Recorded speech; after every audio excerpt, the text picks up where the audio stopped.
విశ్రాంత ఉపాధ్యాయుల న్యాయ పోరాటం. పదవి విరమణ ప్రయోజనాల కోసం హైకోర్టుకు ఇప్పటికే పిటిషన్ను వేసిన 500 మంది.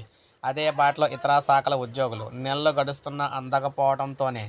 సో మనం చూసుకున్నట్లయితే రాష్ట్ర వ్యాప్తంగా సుమారు 3.59 లక్షల మంది ప్రభుత్వ ఉద్యోగులు ఉండగా వారిలో ఉపాధ్యాయులు దాదాపు 1.15 లక్షల మంది ఉన్నారు. ఉద్యోగ విరమణ వయసుకు రాష్ట్ర ప్రభుత్వం 2001లో 58 నుంచి 61 పెంచిన విషయం తెలిసిందే. ఆ గడువు గత ఏడాది మార్చితో ముగిసింది. 2024 మార్చి నెలాఖరు నుంచి ప్రతి నెల దాదాపు 800 నుంచి 1000 మంది ఉద్యోగ విరమణ పొందుతున్నారు.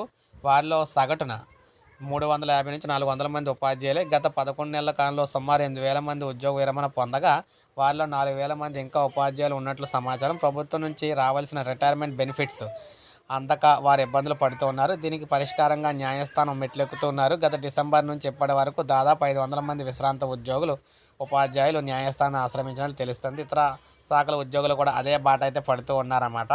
సో ఇప్పుడు ప్రభుత్వం ఏం చేయాలి? వెంటనే వారికి అయితే ఇవ్వాలి. సగటున ఒక్కొక్కరికి 40 లక్షల రూపాయలు అయితే ఇవ్వాల్సి ఉంది.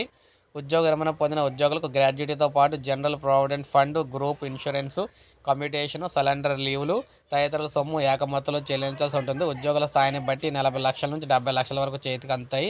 వాస్తవానికి ఉద్యోగ విరమణ 4 నెలల ముందే అకౌంటెంట్ జనరల్ కార్యాలయానికి ఉద్యోగులు లిఖితపూర్వకంగా సమగ్ర వివరాలు అందజేస్తారు. కానీ ఉద్యోగ విరమణ చేశాక నెలలో గడుస్తున్న రిటైర్మెంట్ బెనిఫిట్స్ అందని పరిస్థితి అయితే ఉంది.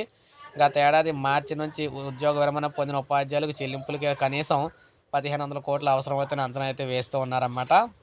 ఈ నేపథ్యంలో తెలంగాణ సర్కార్ని ఎదుర్కొనేందుకు హైకోర్టును అయితే ఆశ్రయిస్తున్నారు ఉద్యోగులందరూ కూడా. సో ఇది మనకు అప్డేట్. ఒక లైక్ చేయండి, సబ్స్క్రైబ్ చేసుకోండి, మన ఛానల్ సబ్స్క్రైబ్ చేసుకోండి.